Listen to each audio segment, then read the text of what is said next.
नमस्कार, मैं हूं दीपक यादव। IBC 24 की जन सरोकार की पहल पहुंच चुकी है बड़वानी जिले में और बड़वानी जिले के बारे में हम सबसे पहले जान लेते हैं कि और जन कारवा के हमारे जो हेल्थ पार्टनर है वो NHMMI हॉस्पिटल रायपुर है।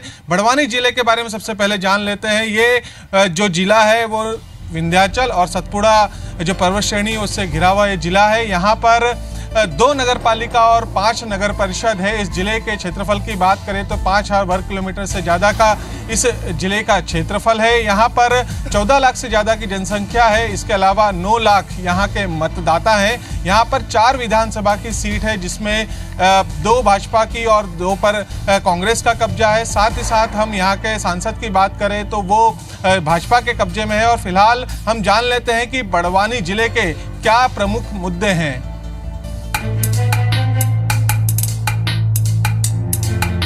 विंध्याचल और सतपुड़ा पहाड़ियों से घिरा जिला बड़वानी निमाड़ के पेरिस के नाम से मशहूर है। आज ये जिला विकास की रफ्तार में सुस्त नजर आता है। एक नहीं कई समस्याओं से जूझ रहा है जिला बड़वानी। सबसे बड़ी समस्या है बेरोजगारी। उद्योगों की बात करें तो एक दौर था जब सेंधुआ शहर सफेद सोने के नाम से जाना जाता था, लेकिन सरकारी नीतियों के चलते जिले में कपास उद्योग फल फूल नहीं पाया। नतीजा कपास की जीनिंग फैक्ट्रियां बंद होती चली गईं। इसके साथ ही बेरोजगारी भी बढ़ती चली गई। आज हालात ये है कि मजदूर से लेकर शिक्षित युवा तक पलायन को मजबूर हैं। जिले में नर्मदा नदी और बांध होने के बाद भी शहर से लेकर गांव तक जल संकट के हालात हैं, तो वहीं किसानों के खेत सिंचाई के अभाव में प्यासे नजर आते हैं। जिले में पुनर्वास को लेकर बीते 32 वर्षों से नर्मदा बचाओ आंदोलन का संघर्ष आज भी जारी है। पुनर्वास को लेकर वादे तो किए गए, लेकिन धरातल पर आज भी नहीं उतरे। जिले में स्कूली शिक्षा की हालत तो खराब है ही, उच्च शिक्षा में भी पिछड़ा नजर आता है बड़वानी। कृषि कॉलेज, मेडिकल और इंजीनियरिंग कॉलेज की मांग भी अब तक पूरी नहीं हो पाई है। स्वास्थ्य सुविधाएं भी जिले में बदहाल है। आज भी अस्पताल जरूरी संसाधनों और डॉक्टरों की कमी से जूझ रहे हैं। इसके साथ ही अवैध रेत उत्खनन पर भी लगाम नहीं लग सकी है। नर्मदा में रेत उत्खनन तो हो ही रहा है, जीवनदायिनी नदी नर्मदा में बढ़ते प्रदूषण पर भी रोक नहीं लग पा रही है। तो वहीं अवैध शराब तस्करी भी धड़ल्ले से जारी है। जिले में अपराध का ग्राफ भी लगातार बढ़ रहा है। यही वजह है कि ये जिला प्रदेश में अति संवेदनशील जिलों में शुमार है। जिले में विकास की तस्वीर का अंदाजा इस बात से लग जाता है कि आज भी बड़वानी रेल कनेक्टिविटी से तक नहीं जुड़ पाया है। उवेश अहमद के साथ दीपक यादव, IBC 24 बड़वानी।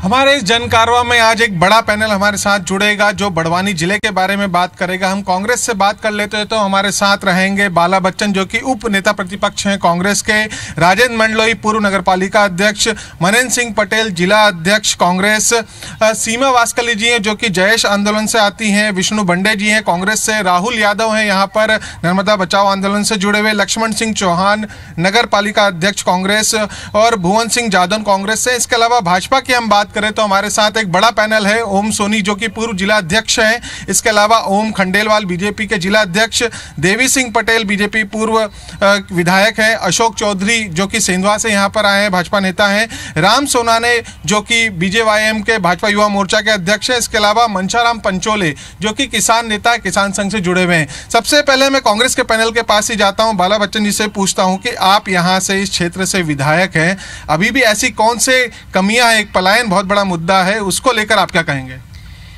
देखिए, मैं जो भी कहूँगा एक तो मैं आपकी जानकारी में ला देना चाहता हूँ और आपको बता देना चाहता हूँ कि इस जनकारवा में मैं जो भी कहूँगा वह एथेंटिक और प्रूफ्ड वाली चीज़ें जो मैंने कलेक्ट की है, सरकार ने हम लोगों के जो प्रश्नों के जवाब दिए हैं वो एथेंटिक चीज़ें हैं। हवा में लठ मारने और हवा में कोई भी बात नहीं करूँगा।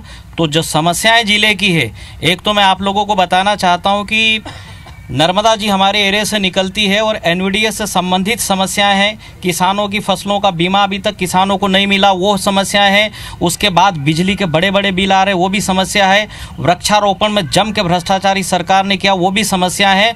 ऐसी तमाम समस्याएं हैं। जब आप समय देंगे और एक के बाद एक बात निकालेंगे तो सब पे हम एथेंटिक चीज़ें रखेंगे, एथेंटिक बातें रखेंगे, जिससे हमारा जिला प्रभावित है और सफ़र कर रहा है। चलिए, बिल्कुल यहाँ पे बाला बच्चन जी ने कहा कि जो भी वो यहाँ पर जवाब रखेंगे ऑथेंटिक रखेंगे। एज ए विधायक वो यहाँ पर बात कर रहे थे। हम किसानों से ही पूछते, आप किस मुद्दे को लेकर यहाँ आए हैं, क्या बड़ा मुद्दा आपको लगता है?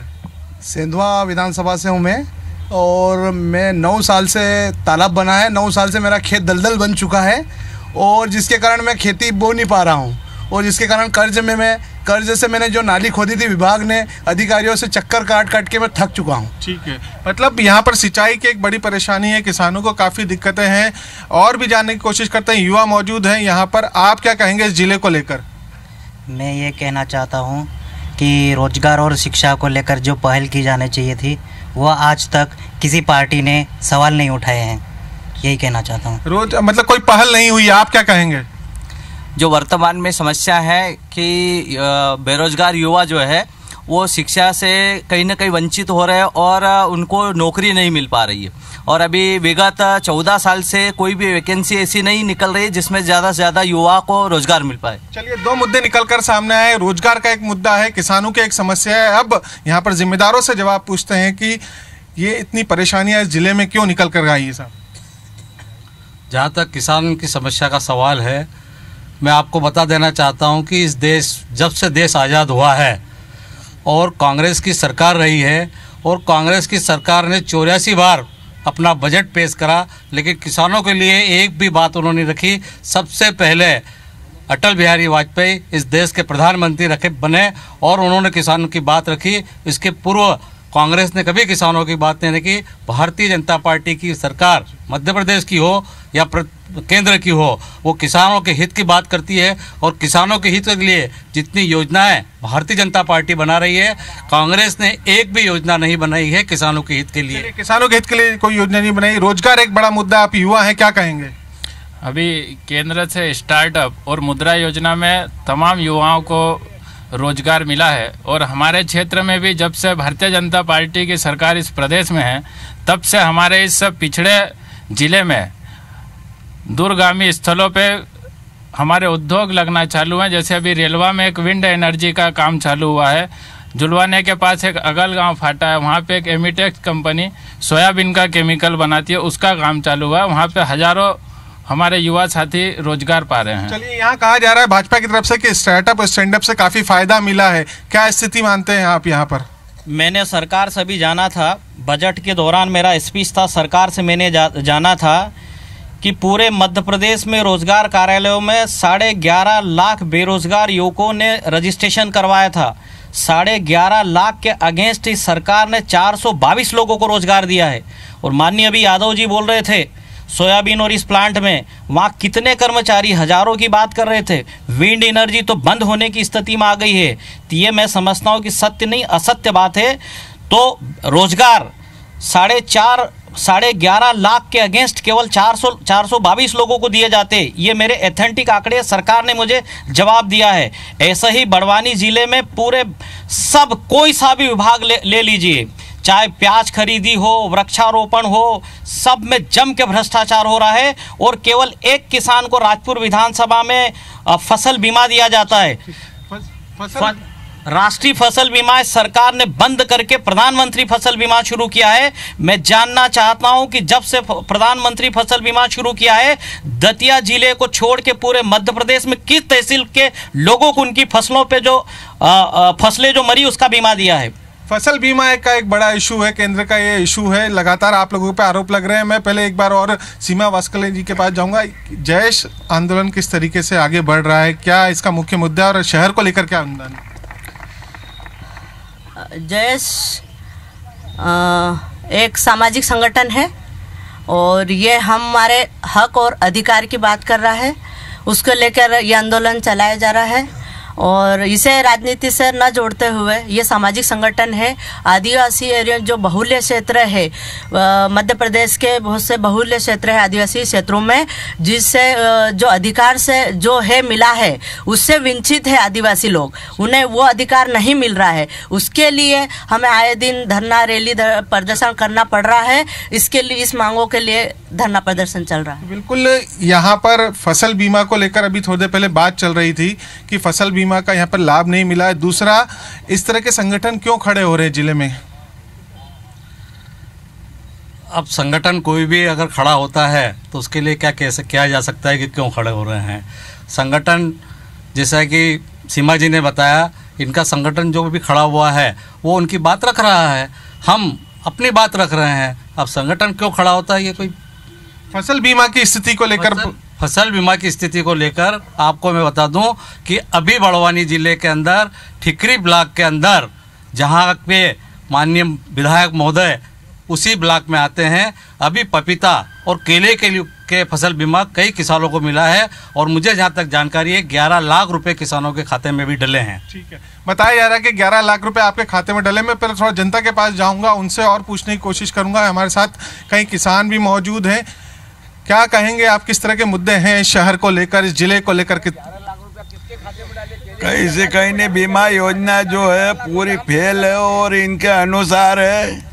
और बीमा किसका करते हैं, ये बैंक में बैठे बैठे कर लेते। मेरा बीमा आज खेत में फसल दूसरी है, 50% मक्का कर लिया, अपने जो 30% सोयाबीन कर लिया, 20% कपास का कर लिया और पूरी फसल नष्ट हो गई। कहीं से कहीं बैंक वाला सुनने वाला है ना, कोई सरकार सुनने वाली है। फसल की बीमा की बहुत बेकार स्थिति बता रहे हैं यहाँ पर किसान, आप क्या कहेंगे? बीमा बहुत ही बेकार हुआ है। जो भी किसानों का हुआ है वो बीमा को ऐच्छिक किया जाए। ये बीमा बहुत गलत है, किसानों के हित में नहीं है। और जो बीमा हुआ है, जैसे व्यापारियों का नुकसान होता है तो 100% सरकार देती है और किसानों का होता है तो उसको नहीं मिलता है, ऐसा क्यों? ठीक है, किसानों का एक बड़ा मुद्दा है। हमारे साथ कई लड़कियां भी मौजूद हैं, युवा मौजूद हैं, छात्राएं मौजूद हैं। आप लोगों को क्या लगता है इस जिले को लेकर क्या होना चाहिए? इस जिले के लिए समस्या का समाधान होना चाहिए और जो बीमा योजना है उसके ऊपर कार्रवाई होना चाहिए। आप लोगों का एजुकेशन की हम बात करें, पढ़ाई के लिए कितनी दिक्कतें आती, किस तरह का यहाँ पर स्कूल्स वगैरह हैं, आप क्या चाहते हैं? आप लोग बोलिए। हायर एजुकेशन के लिए 12वीं के बाद अगर कहीं जाना हो तो किस तरह की स्थितियां रहती हैं, आप कोई बोलेंगे इसमें से? चलिए, कोई छात्रा यहाँ पर फिलहाल जवाब नहीं दे रही, लेकिन हम और भी जवाब ले लेते हैं। साहब, इस जिले को लेकर आप क्या कहेंगे, क्या मुद्दे हैं?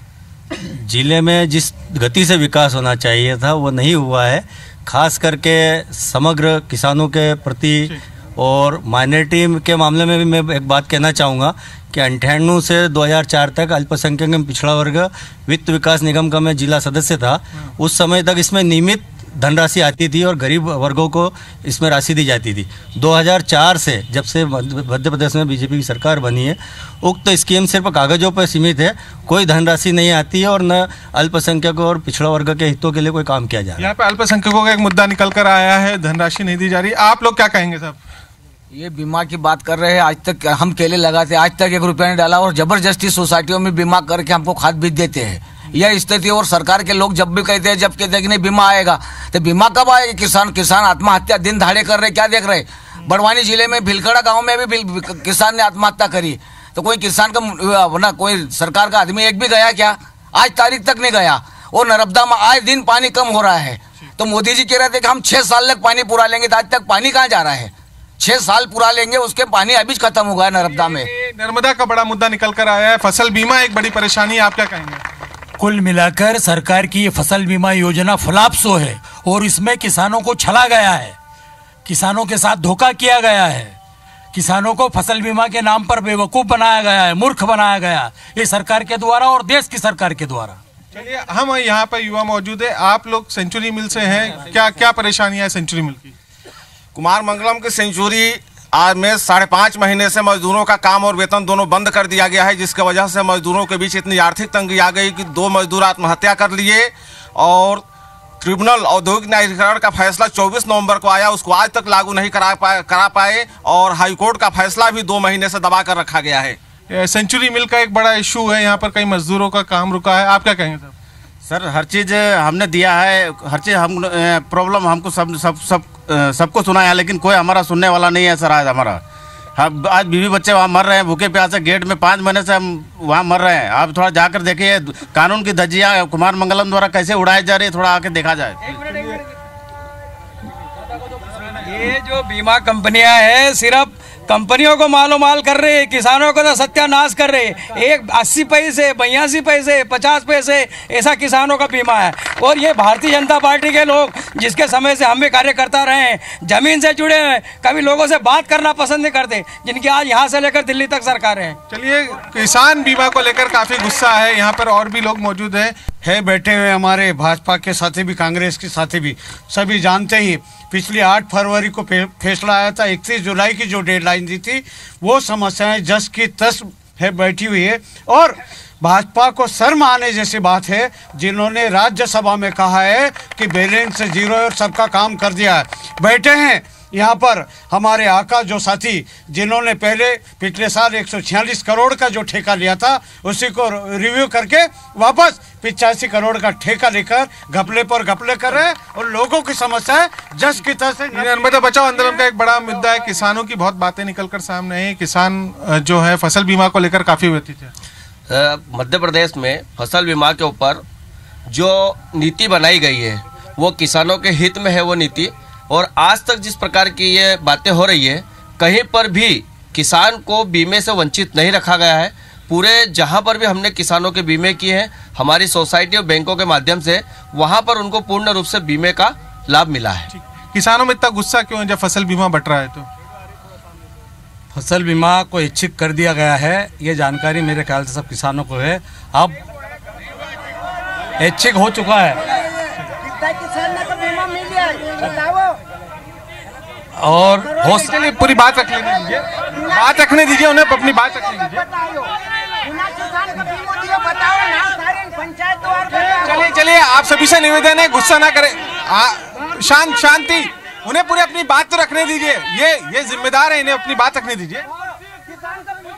मेरी बात सुनिए, जो चलिए, अरे शांति, पहले पूरी बात हो जाने दीजिए। बीमा को ऐच्छिक कर दिया गया है। एक साल पूर्व वो ऐच्छिक नहीं था, आज ऐच्छिक कर दिया गया है। और ऐच्छिक करने के बाद भी जिस किसान की इच्छा हो कि वो अपनी फसल का बीमा कराए, उसके लिए बीमा लागू है। और दूसरी बात ये कह रहा हूँ, जो इन्होंने बात कही कि इतना रकबा इस केले का बता दिया जाता है, इतना इस फसल का बता दिया जाता है, तो किसान जब बैंक में लोन लेने जाता है तो बैंक की एक कंडीशन है कि आपको बीमा कराना पड़ेगा। और जब किसान मांगता है कि मुझे 5 लाख का लोन चाहिए, तो उसके किसान की सहमति के हिसाब से वो फसल बताता है, वो फसल उसके अंदर लिखी जाती है। इसमें शासन का कोई रोल ही नहीं है। शासन का कोई रोल नहीं है। आप क्या कहेंगे, यहाँ पर फसल बीमा को लेकर इतनी मांगे उठ रही है, बातें उठ रही, क्या आपका मानना है? फसल बीमा को लेकर जो बातें उठ रही है, इसमें तो इसका सही तरीके से क्रियान्वयन भी हो रहा है और शासन की तरफ से सही फायदा भी हो रहा है। इसके पूर्व में जो भी सरकारें रही, उसने कितना किसानों का फायदा किया या वो कितना किसानों के हित में रही है, ये आप उसका कंपैरिजन करके देख लें। सेंचुरी मिल का मुद्दा उठ के आया था, कई मजदूर बेघर हो गए, उनका लेकर के आगे उनका कुछ टेक्निकल प्रॉब्लम है, उसकी ज़्यादा जानकारी हमें भी नहीं है क्योंकि ज़िले से बाहर है और वो कोई हमारे संपर्क में नहीं है। पर जहाँ तक युवाओं का सवाल है, तो आज जो शिक्षा की बात हुई थी, 2003 के बाद से बड़वानी ज़िले में पॉलिटेक्निक कॉलेज, नर्सिंग कॉलेज, ये अनेक कॉलेज है इस शिक्षा विभाग मध्य प्रदेश सरकार ने बड़वानी में दिए हैं। चलिए, यहाँ पर भाजपा का कहना है कि फसल बीमा का पूरा फायदा मिल रहा है, रोजगार के अवसर बढ़े। आपका क्या कहना है, कांग्रेस क्या मानती है इस बात को? असत्य बात है ये। आपने देखा ही, सब लोग बता भी रहे हैं, जो भी ये बोल रहे हैं पूरी झूठी बातें हैं। और जिस योजना को पूरे देश में प्रचारित करके इतने बड़े स्तर पे लागू किया, और हमेशा ही इनकी हर योजना को बड़े स्तर पे ये लागू करते हैं, लेकिन सारी योजना इनकी फेल हो जाती है। रोजगार को लेकर क्या स्थिति है यहाँ की? जितना मैं पलसूर क्षेत्र से हूँ, इतना ज़बरदस्त पलायन हो रहा है। 5-6 बसें पर डे पलसूर क्षेत्र से गुजरात के लिए जाती है, जिसमें मजदूर डेली पलायन कर रहे हैं। रोजगार की स्थिति बहुत ख़राब है। रोजगार गारंटी में जो काम कराया जाता है, महीनों तक लोगों का भुगतान नहीं होता है।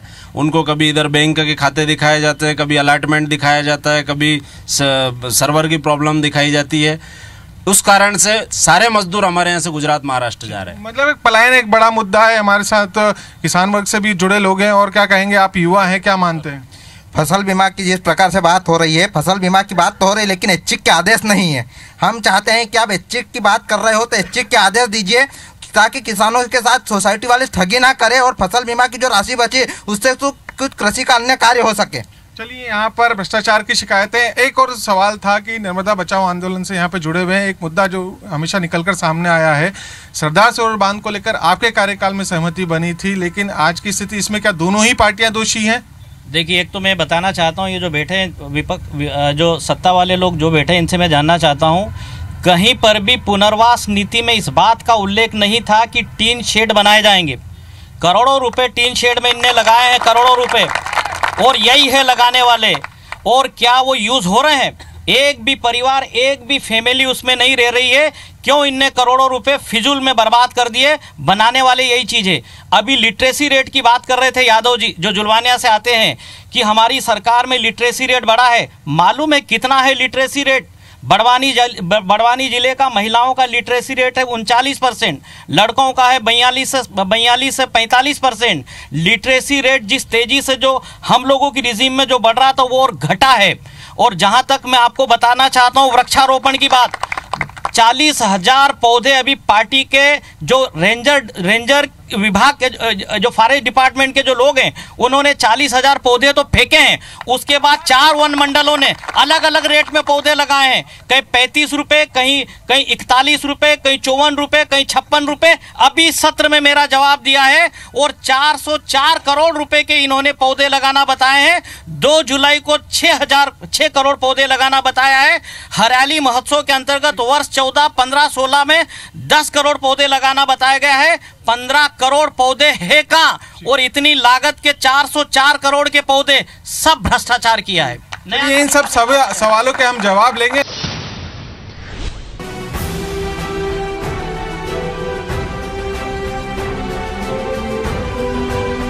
चार विधानसभा सीट, 2 पर बीजेपी का कब्जा तो 2 पर कांग्रेस का काबिज।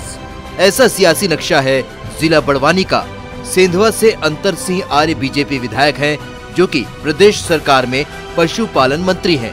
पानसेवल से दिव है तो वहीं राजपुर से बाला बच्चन कांग्रेस विधायक हैं, जो उप नेता प्रतिपक्ष है। इसके साथ ही बड़वानी से रमेश पटेल कांग्रेस विधायक है। एक दौर था जब जिले में कांग्रेस की जड़ें बेहद मजबूत थी। पूर्व उप मुख्यमंत्री और कांग्रेस के कद्दावर नेता रहे सुभाष यादव का जिले की सियासत में दबदबा हुआ करता था। हालांकि उसी विरासत को आगे बढ़ा रहे हैं प्रदेश कांग्रेस अध्यक्ष अरुण यादव। यानी इस बार कांग्रेस को फतह दिलाने की जिम्मेदारी अरुण यादव और बाला बच्चन के कंधों पर है। तो वहीं जिले में बीजेपी का सबसे बड़ा चेहरा है अंतर सिंह आर्य, जो चुनावी रण में कांग्रेस को चारों खाने चित्त करने के इरादे से उतरेंगे। वर्तमान सियासी बिसात की बात करें तो मुकाबला 50-50 का नजर आता है, क्योंकि 2 विधानसभा सीट पर कांग्रेस बीजेपी काबिज है। लेकिन क्या ये अंक बदल पाएगी बीजेपी? ये तय होगा विधानसभा के चुनावी समर में। उवेश अहमद के साथ दीपक यादव, IBC 24 बड़वानी। ब्रेक पे जाने से पहले हमने कई किसानों की बात सुनी, सेंचुरी मूल का मुद्दा सामने आया, लेकिन अब हम सबसे पहले बात करते हैं यहाँ के खिलाड़ियों से। बड़वानी की खासियत और है कि यहाँ पर फुटबॉल को लेकर कई खिलाड़ी सामने निकल कर आए हैं और सभी खिलाड़ी मौजूद हैं इस वक्त। किस तरीके से आप सुविधाएं चाहते हैं यहाँ पर फुटबॉल को लेकर? सर, ये हमारा मतलब फुटबॉल ग्राउंड है, तो यहाँ पे जो दूसरे प्रोग्राम नहीं होने चाहिए, सिर्फ हम लोग ही खेलें यहाँ पे, और हम उसको पूरा मेंटेन करते हैं, तो वो दूसरे प्रोग्राम नहीं होना चाहिए यहाँ। कितनी फैसिलिटीज मिलती हैं फुटबॉल को लेकर आप लोग? बहुत सारी फैसिलिटी मिलती है हमको। और यहाँ से कितने खिलाड़ी निकल के जा रहे हैं? क्या आप लोग और क्या चाहते हैं कि कितनी कोई कोचेस वगैरह को लेकर या गवर्नमेंट की तरफ से और सुविधाएं बढ़ाई जाए? यस सर, हाँ बढ़ाई जाए। और अभी ये यूरोप से भी जाके आए, हम नेशनल खेले हैं, एंड स्टेट तक सारे खेले हैं। बिल्कुल, स्पोर्ट्स को लेकर यहाँ पर खिलाड़ियों की कई मांगे भी हैं और कई मांगे पूरी भी हुई हैं। क्या कहेंगे सर, जो एक मुद्दा निकल कर आया था उधर से विपक्ष की तरफ से कि जो आरोप प्रत्यारोप लग रहे थे, और खिलाड़ियों का भी एक मुद्दा है, रोजगार का एक मुद्दा है, तो आप क्या कहेंगे खंडेलवाल? पहले मैं आपको स्पोर्ट्स के बारे में बता दूं, क्योंकि मैं भी स्पोर्ट्स मैन हूं। पिछले 5 साल से स्पोर्ट्स के अंदर भारतीय जनता पार्टी की सरकार ने जितनी सुविधा दी है, उसका परिणाम ये है कि बड़वानी ज़िले से अंजड़ से लो कि बड़वानी से लो, अन्य जगह से राष्ट्रीय स्तर के ऊपर हर खेल में खिलाड़ी गया है और इसके पहले कोई भी खिलाड़ी राष्ट्रीय स्तर पर खेलने नहीं गया। लेकिन बड़वानी से, अंजड़ से राष्ट्रीय स्तर पर जाने का कारण रहा है कि सरकार ने उनको इतनी सुविधाएं दी है, जाने आने के लिए सब पूरी सुविधा देने के कारण यहाँ का खिलाड़ी ऊपर तक पहुँचा है अपनी प्रतिभा को दिखाने के लिए। चलिए, प्रतिभा को दिखाने के लिए पहुँचा है, आप क्या कहेंगे सर, कितनी व्यवस्थाएँ हुई है यहाँ पर? नहीं, खेल के प्रति भी हम लोग बहुत सक्रिय हैं। जैसे सेंधवा विधानसभा से हुए हैं और हम लोगों ने खेल के मैदान के लिए भी ज़मीनें अलाट की है और काम हो रहा है।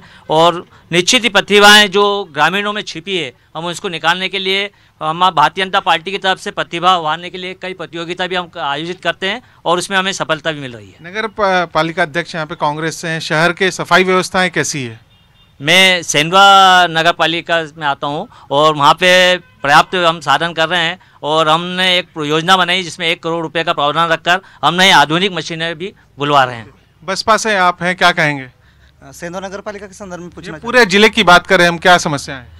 पूरे जिले के संदर्भ में यदि बात की जाए तो यहाँ पर जो नर्मदा बहती है वो नर्मदा माता के दोनों किनारे पर है। इन लोगों ने किसानों की खेती बर्बाद कर दी, उनको मुआवजा नहीं दिया। नर्मदा के संबंध में उनका मुआवजा देना चाहिए, उनको पहले मुआवजा देना चाहिए, उसके बाद व्यवस्था करनी चाहिए। नगर पालिका सेंधवा के संदर्भ में यदि कहूँ तो वहाँ पर लोकतंत्र की हत्या हुई थी और वहाँ पर दबाव डालकर जो प्रत्याशी थे अन्य पार्टियों के, उनको हटा दिया गया। दूसरा महत्वपूर्ण यह है कि जब राजा राम मोहन राय इस देश में पैदा हुए थे तो उन्होंने सती प्रथा का विरोध किया था और सेंधवा नगर पालिका में सती का मंदिर बना दिया गया है। यह सती प्रथा को महिमा मंडित कर रहा है, इनकी मैं आलोचना करता हूँ। कानून व्यवस्था को लेकर सेंधवा की एक बड़ी परेशानी रही है। हम शहर की बात करें, किस तरह की व्यवस्थाएं की हैं आपके कार्यकाल में? यहाँ पर इतनी बदतर स्थिति है कि मैं समझ नहीं पा रहा हूँ कि मैं अभी 1 महीना पहले ही मैंने चार्ज लिया है, पिछली 21 तारीख को। मैं ये समझ नहीं पा रहा हूँ कि मैं कार्य कहाँ से शुरुआत करूँ। इतनी गंदी बस्तियाँ हैं, पूरी बड़वानी में गंदगी फैल रही है। मैंने अभी धीरे धीरे साफ सुथरा करने का प्रयास किया है। तो आपको क्या सपोर्ट नहीं मिल पा रहा है अधिकारियों का, क्या वजह है? नहीं, एक्चुअल में पुरानी जो परिषद थी उसकी स्थिति इतनी खराब थी, कोई भी कर्मचारी नगर पालिका का किसी काम को करने के लिए तैयार नहीं है। इतनी मनमानी चल रही थी, पूरी की पूरी नगर पालिका में व्यवस्था खराब थी, उसको मैं सुधारने का प्रयास कर रहा हूँ। आप क्या कहेंगे? आप भी पूर्व नगर पालिका अध्यक्ष रह चुके हैं, आपके कार्यकाल में भी यही स्थिति थी? नहीं, ये नगर पालिका में बड़वानी सदा से कांग्रेस की रही, लेकिन पिछली बार भारतीय जनता पार्टी के जो यहाँ विधायक थे, उनकी पत्नी विधायक लड़ी थी तो जीती थी। लोगों ने बदलाव चाहा, मौका दिया था, लेकिन 5 साल में उन्होंने शहर की दुर्गति कर दी। जो बड़वानी शहर एक निमाड़ का पेरिस कहा जाता था, यहाँ व्यवस्थित रूप से स्ट्रीट लाइट, साफ सफाई, पेयजल एक दिन छोड़ के प्रतिदिन उपलब्ध वाली बात थी। लेकिन जब से ये लोग बैठे उसके बाद न कोई विकास कार्य और न नगर पालिका के आम लोगों की समस्याओं को सुनवाई हुई। और नगर पालिका अध्यक्ष जो थी पूर्व, वो एक भी दिन मेरे हिसाब से ऑफिस में बैठी नहीं। ठीक है, आपका क्या कहना है? मैं जो विपक्ष में बैठे हुए मेरे आदरणीय भाई साहब हैं, उन्होंने भी खेल के संबंध में कुछ बातें कही शिवराज सिंह सरकार की। मैं 2005 का वाकया बताता हूं। मैं निवाली क्षेत्र का जनपद अध्यक्ष हूं। निवाली में श्री शिवराज सिंह जी की सभा हुई थी 2005 में।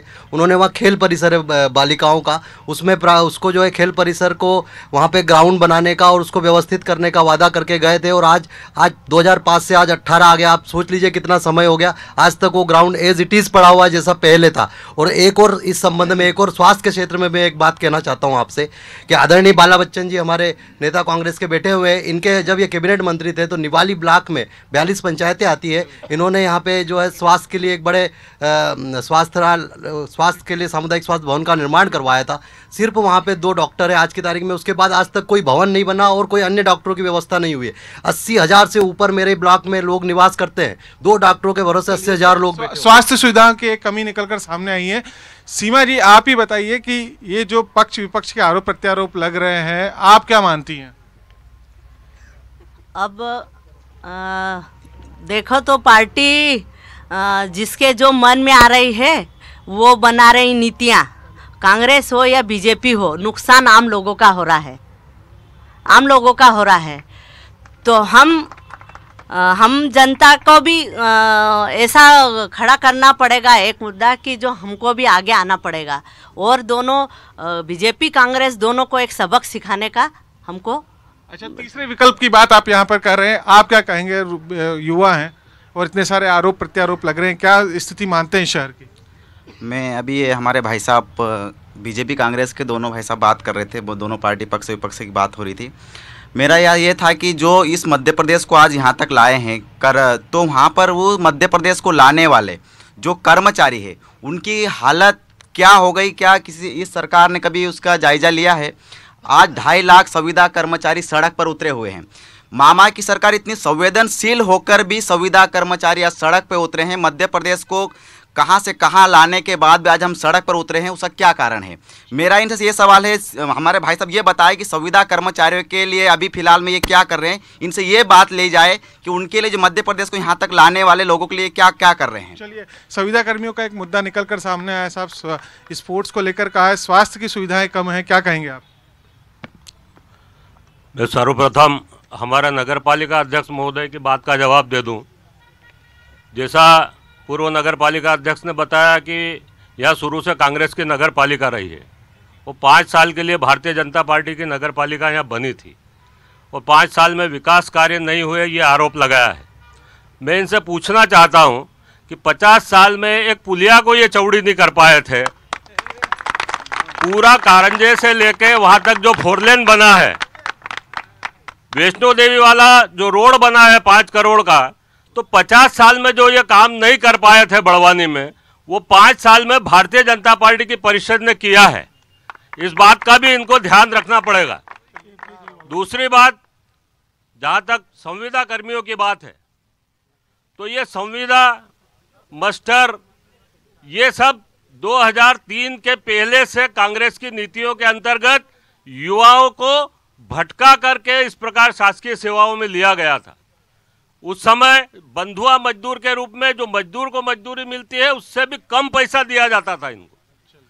मध्य प्रदेश की संवेदनशील सरकार ने आज उसको धीरे धीरे बढ़ाकर जीवन यापन योग्य कर दिया है और आगे भी संविदा कर्मियों की जो मानवीय मांगे हैं, मुख्यमंत्री जी उस पर गंभीरता से विचार कर रहे हैं, शीघ्र उसका निराकरण होगा। चलिए, आप क्या कहेंगे साहब?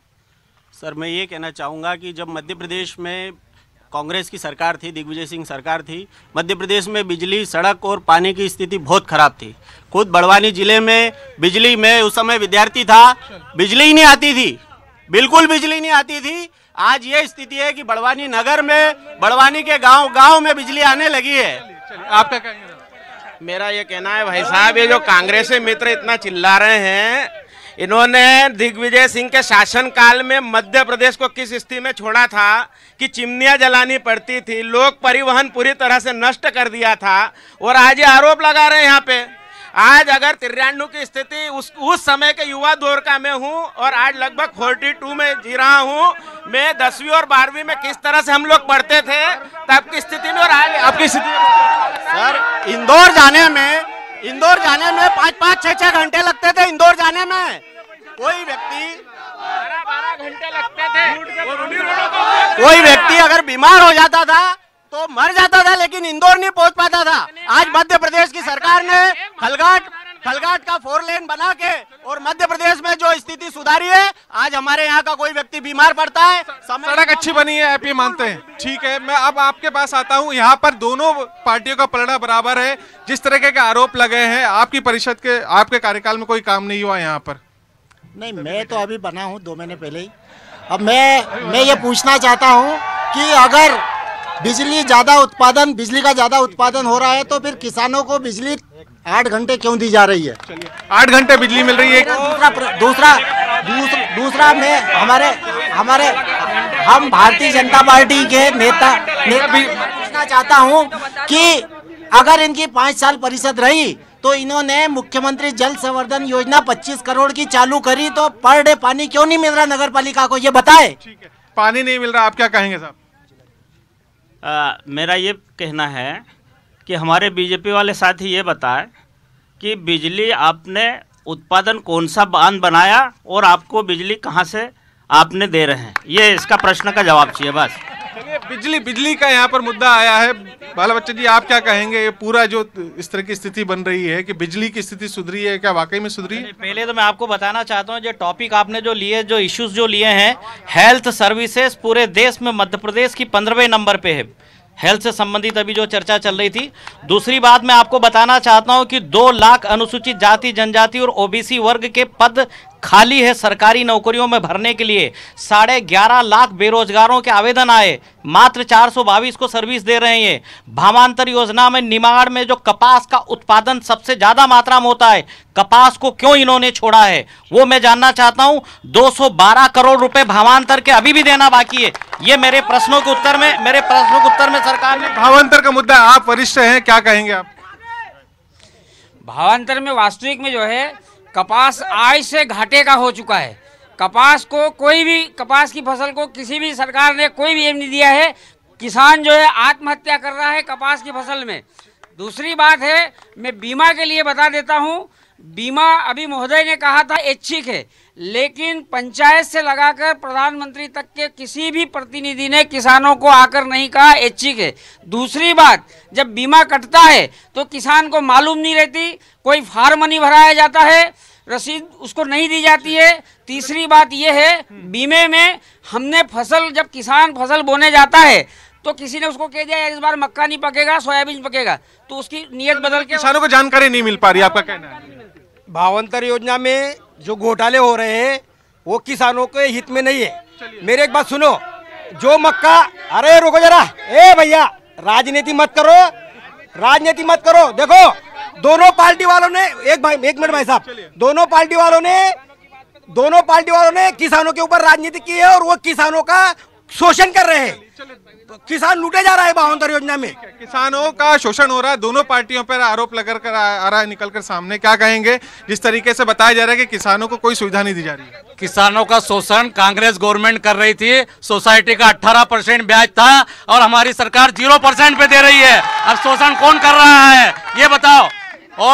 और दूसरी बात आपको बताता हूं मैं कि पानी आने से, सिंचाई होने से इस क्षेत्र के अंदर कितनी सब्जी पैदा हो रही है, किसान कितना सुखी है। आज किसानों के घर में 4 व्हीलर आ गई है, पहले किसान कितना परेशान था।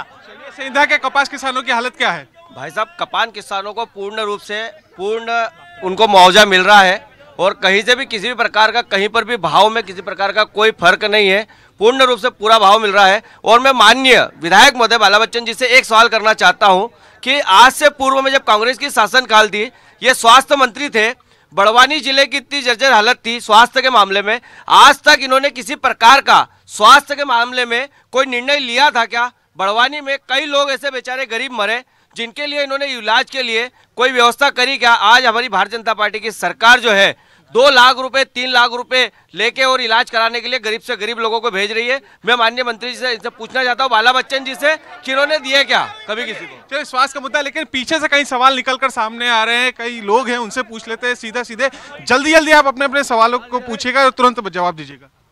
पिछले 10 वर्ष से मध्य प्रदेश शासन ने बैकलॉग के पद भरे नहीं हैं। अभी हम लोग इसीलिए लगे हुए हैं, 10 वर्ष से बैकलॉग के पद अभी खाली हम ज्ञापन देके आए हैं और यहाँ भी हमारी यही मांग है कि शिवराज मामा आपकी बार बैकलॉग भरो, आपकी बार। ठीक है, बैकलॉग भरे। शहर के लेकर क्या मुद्दे हैं आपके? सर, मैं ये कहना चाहता हूँ कि जो बाला बच्चन जी ने कहा कि 11.5 लाख जो बेरोजगारी का पंजीयन है, सर इसके अलावा मैं कहना चाहता हूँ और भी ज़्यादा है, क्योंकि प्रदेश सरकार ने यहाँ पर मौजूद और चिट फंड कंपनियों में जो रोजगार के अभाव में जिन लोगों ने काम किया, हजारों लोगों ने काम किया, आज सरकार ने सभी कंपनियों को बंद करके उनको रोजगार से बेरोजगार कर दिया। आज उनकी ये हालत है कि कई साथी हमारे मर चुके हैं, कई लोगों की दर भीख मांग रहे हैं। हमारी ये स्थिति होगी और हमने सर्वहित वेलफेयर फाउंडेशन के माध्यम से 2 साल से लड़ाई लड़ रहे हैं, लेकिन ये गूंगी बहरी सरकार कुछ नहीं सुन रही है। चिट फंड का एक बड़ा मुद्दा है, चिट फंड को लेकर काफी निवेश हुआ है, बिल्कुल सभी के मुद्दे मैं लूंगा। अब हमारे साथ और भी लोग मौजूद हैं, किसानों से हम बात कर चुके हैं, यहाँ से कई हाथ निकलकर सामने आ रहे हैं, हम उन्हीं से पूछते हैं क्या कहेंगे आप? आपका संविदा का मुद्दा है। सर, सर हमारी संविदा का मुद्दा है। हम 33 दिन हो गए इस हड़ताल को बैठे हुए, क्या कर रही है जनता? आज कुपोषण जितने बच्चे मर रहे हैं, आज हम महीने के 40 बच्चे इलाज करते थे, आज 3 बच्चे, 1 बच्चे, ताला लगा हुआ है। कहाँ गई सरकार आपकी? और ये गरीबी रेखा इलाज की बात कर रहे हैं। मेरी बच्ची को 5 लाख की जरूरत थी, जब इनकी सरकार कहाँ थी? पूरी बड़वानी ने दिया गया, जब ये कहाँ थे? पूरी बड़वानी ने दिया है। आज बड़वानी पूरी खड़ी है मेरी बेटी के लिए, जवाब दे कि ये उस वक्त कहाँ थे मेरे दरवाजे पे। चलिए एक बड़ा गंभीर मुद्दा निकला है यहाँ पर, संविदा स्वास्थ्य कर्मियों का एक प्रदेश स्तर का मुद्दा है। अब मैं भाजपा के प्रतिनिधियों से जवाब ले लेता हूँ कि जिस तरीके से लोगों का रोष निकल कर आ रहा है, गुस्सा निकल कर आ रहा है कि उन्हें सुविधाएं नहीं मिली, क्या कहेंगे आप? भाई साहब, जो पीछे से बात आई है 5 लाख रुपए की, तो उसके लिए जो प्रोसीजर है, बड़वानी में कम से कम बड़वानी जिले में 850 लोगों को इस सुविधा का लाभ मिला है, जिनको 1 लाख से लेकर 10 लाख रुपए तक की चिकित्सीय सुविधा दी गई है। किसी एक मामले में अगर बात सुन लीजिए पहले आप अगर उसके प्रोसीजर को फॉलो नहीं करोगे और यहाँ चिल्लाओगे तो उससे कोई शासन की सुविधा नहीं मिलेगी। चलिए आप युवा हैं, क्या कहेंगे? यहाँ पे लोग किसान की बात कर रहे हैं, यहाँ पे लोग किसान की बात कर रहे हैं। ये हमारी भारतीय जनता पार्टी है जो किसान के बच्चे को मुख्यमंत्री बनाती, किसी रजवाड़े परिवार की ओर नहीं देखती मुख्यमंत्री बनाने के लिए। चलिए कांग्रेस पे यहाँ पर सीधे आरोप लग रहे हैं कि कह रहे हैं कि भाजपा ने काफी काम किया है। कांग्रेस को लेकर यहाँ पे विधायक भी मौजूद हैं, क्या पूरा विकास हो पाया या नहीं हो पाया? बात विकास की करते हैं, भाजपा के जिम्मेदार लोग यहाँ बैठे हैं। इन्होंने एक आपके जिले में इंदल धाम बनाया है, जहाँ पे हर साल 3 दिन का मेला लगता है। पलसूस से वो जगह मात्र 6 किलोमीटर पे है। 15 साल इनकी सरकार को कोई आज तक वहाँ पे रोड और ब्रिज नहीं बना पाए। कम से कम 15 गांव के लोग, हजारों लोग वहाँ पे परेशान होते हैं। अस्पताल से लेके सारी सुविधाओं के लिए परेशान होते हैं, वो एक रोड तक नहीं बना पाए और विकास की बात करते हैं। चलिए आप क्या कहेंगे? लगातार जो बातें निकलकर सामने आई, कांग्रेस ने कितना काम किया और भाजपा की तरफ से कितना काम? सर मैं ये बोल रहा कि किसान की बात कर रहा मैं, किसान इतने परेशान है। सेंधवा तहसील के अंदर, मैं सेंधवा से आता हूँ, पूरे जिले के अंदर हमारे निमाड़ में किसान बहुत कर्जे में है, परेशान है। और भावांतर के मामले में भी किसानों के साथ में धोखा हो रहा है, क्योंकि किसानों को हर फसल के बारे में भावांतर की योजना का लाभ मिलना चाहिए, वो नहीं मिल रहा चाहिए। किसानों का एक बड़ा मुद्दा है और लगातार उसी पे चर्चाएं हो रही है, आप क्या कहेंगे? सर सारे लोग बोल रहे हैं कि हम सारी योजना बनाएं, परंतु ये पात्रता पर्ची और सारी बातें हैं। अब वरिष्ठ लोग जो है, बुजुर्ग लोग, उनके फिंगरप्रिंट नहीं आते। ये मेरा बेटा अभी 3 साल भी नहीं हुआ, अभी मैं कलेक्टर ऑफिस से आ रहा हूँ, खाद्य विभाग से, अभी भी नेटवर्क फेल है, वहाँ पर कोई ये नहीं है। तो सारी चीजें, हर चीजों में, छात्रवृत्ति हो या बैंक में हो या हर जगह पे आधार कार्ड और ये सारी चीजें, और लोगों को पूरी रीति से गुमराह किया जा रहा। आज गांव के लोग कितने दिनों से आके बैठे रहे पोर्टल के चक्कर में। आधार कार्ड की एक बड़ी दिक्कत है, आप क्या कहेंगे? सर सारी योजना बनाई है, वो मित्र बोल रहे हैं कि सारी योजना बनाई, पर एक कंप्यूटर पे पोर्टल बनाया गया है, उसमें पात्र व्यक्ति को भी यदि एक दस्तावेज कम हो जाता है या एक दस्तावेज नहीं मिलता है तो वो योजना उसको नहीं मिलती है। उसके ऊपर क्या बोलना चाहेंगे? चलिए मैं सबके सवाल के जवाब लूंगा। सर मैं सीधा भाजपा के पक्ष में आता हूं, भाजपा से पूछता हूं, पहले सीमा जी से बात कर लेते हैं कि क्या आपको लगता है कि जो चीज़ें कही गई हैं वो वाकई में पूरी हुई हैं? क्या तीसरे विकल्प के तौर पे भी देख रहे हैं यहाँ पर लोग?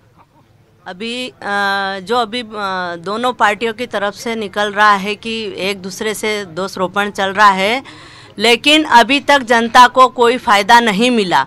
किसान भी मर रहा है और जो जॉब वाला है वो भी शोषित ही है वो भी, क्योंकि गवर्नमेंट नीतियां बना देती है पर उस पर काम करने का कोई तरीका ही नहीं है। बस त्रस्त है, पब्लिक पूरी त्रस्त है, जॉब वाली भी, किसान भी, मजदूर भी। एक तरह से बड़वानी जिला आदिवासी बहुल्य क्षेत्र है, उसमें संवैधानिक रूप से कोई पालन नहीं किया जा रहा है।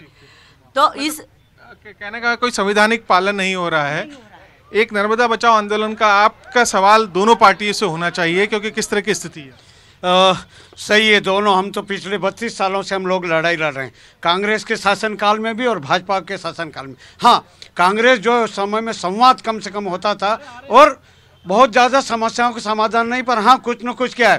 पर जब से शिवराज सिंह जी चौहान बैठे हैं तब से पिछले 14 सालों में उन्होंने एक बार भी संवाद का करने की कोशिश नहीं की। हम कई बार गए, है ना, उल्टा उन्होंने जो तय किया था, है ना, 8 फरवरी का फैसला जो बोल चुका हूँ उसकी जस की तस है। और भाजपा के साथी, ये बैठा है भाजपा के लोग बैठे हैं, पूछो इनसे, ये कांग्रेस नहीं है। चलिए संवाद की कमी है। चलिए बिल्कुल हमारा जो जनकारवा लगातार जारी है और जनकारवा लगातार इसी तरीके से जारी रहेगा। और हमारे इस जनकारवा के साथ हमारे हेल्थ पार्टनर NHM हॉस्पिटल आज बड़वानी में हमने लोगों से जाना, उनकी परेशानियों को जाना। तब तक के लिए मुझे दीजिए इजाजत।